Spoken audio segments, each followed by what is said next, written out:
Halo Mupiners, dimanapun kalian berada, semoga dalam keadaan sehat dan baik ya. Mamang melanjutkan ulas film Dowluwo episode keduanya, menceritakan Tangsan yang diantar kepala desa menuju ke Akademi Nuwoding. Dan bagaimanakah kisah Tangsan di akademi tersebut? Yuk kita ulas.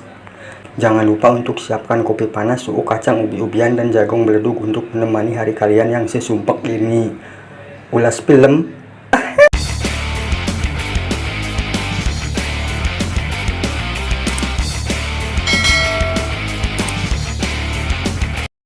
Diawali Tangsan dan kepala desa yang sudah sampai di akademi.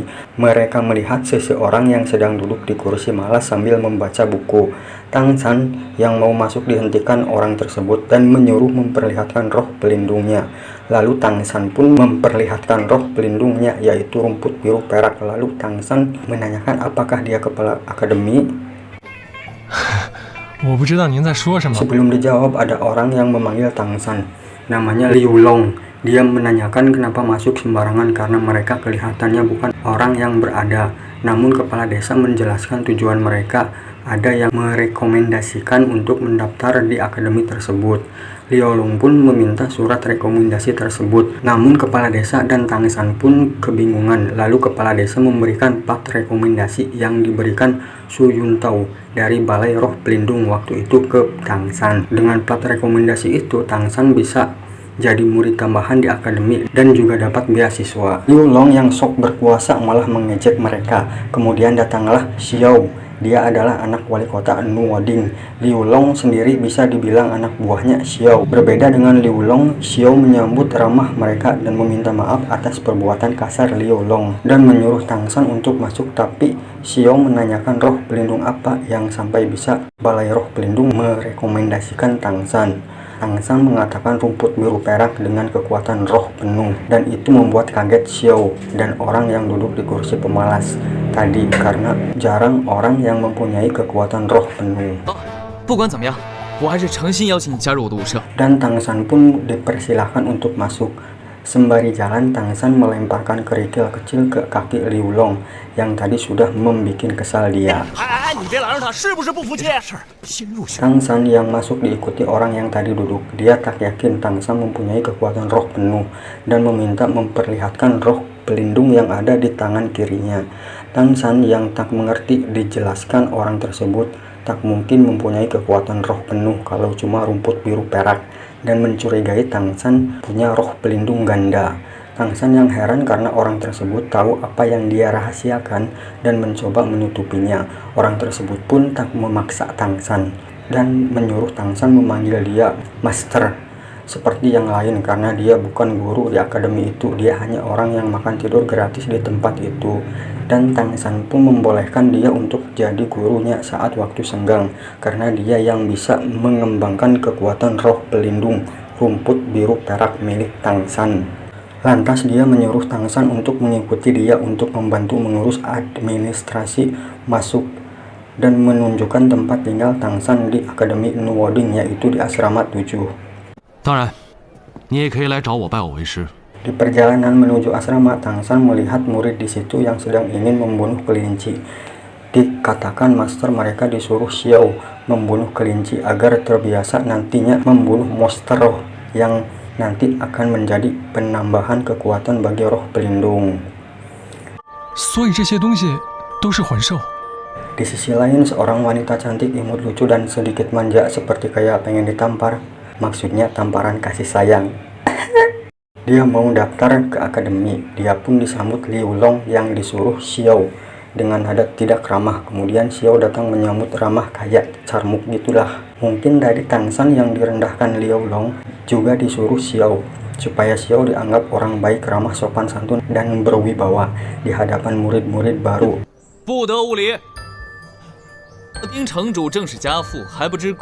Wanita tersebut pun melewati mereka berdua dengan jurus bangaunya. Dia terbang dan tak menghiraukan mereka berdua. Intinya tak tertarik lah untuk berkenalan sama mereka berdua maksudnya. Kemudian salah seorang murid memanggil Liu Long sama Xiao. Dikatakan kelinci yang mereka siapkan untuk dibunuh para murid baru ada yang melepaskan. Kemudian Xiao dan Liu Long pun pergi untuk melihatnya. Wanita cantik, imut, lucu, dan sedikit manja, dia pun kepo pergi untuk melihat apa yang terjadi. Diperlihatkan Tang San yang sedang melepaskan kelinci-kelinci tersebut didatangi Xiao sama Liu Long. Kemudian Xiao menanyakan kenapa melepaskan kelinci tersebut. Tang San yang baik hati, rajin, dan tidak sombong gak tega melihat kelinci tersebut dijadikan percobaan untuk membunuh. Karena menurut Tang San perbuatan tersebut tidak hewani. Membunuh tanpa alasan beda halnya membunuh hewan untuk dimakan, karena itu buat bertahan hidup.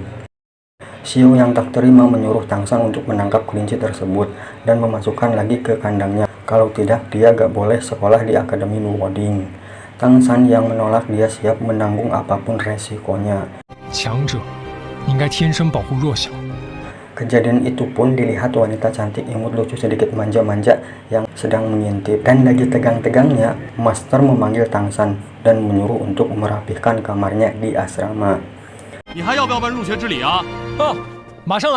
Sesampai di asrama, Tang San yang sedang merapihkan tempat tidurnya dihampiri Wang Sheng. Dia murid tambahan juga, cuma sedikit lama dari Tang San. Dia mengajak bertarung Tang San untuk menentukan ketua di asrama tersebut, namun Tang San menolaknya. Kemudian datanglah wanita cantik, imut, lucu, dan sedikit manja menanyakan tempat tidur yang di samping Tang San apakah masih kosong. Namun Wang Sheng heran dan menyuruh wanita tersebut pergi ke asramanya karena itu kan asrama laki-laki. Dengan polosnya wanita tersebut mengajak bertarung ke Wang Sheng. Awalnya heran, tapi Wang Sheng pun mengiyakan tantangan tersebut. Wang Sheng pun terkena 2 tendangan wanita tersebut jatuh bangun tanpa ada perlawanan.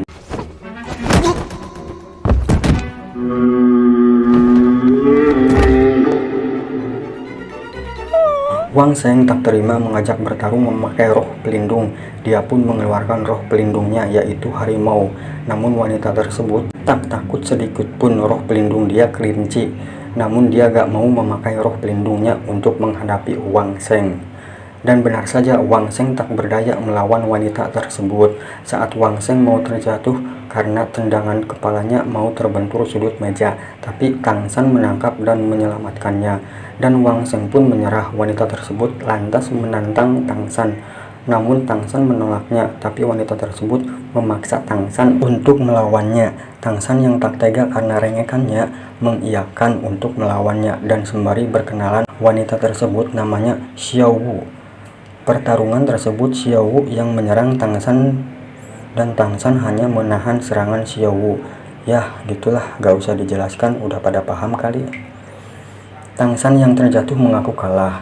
Mendengar keributan, salah seorang guru wanita datang dan menjemput Xiao Wu untuk pergi dari situ dan membawa ke asramanya.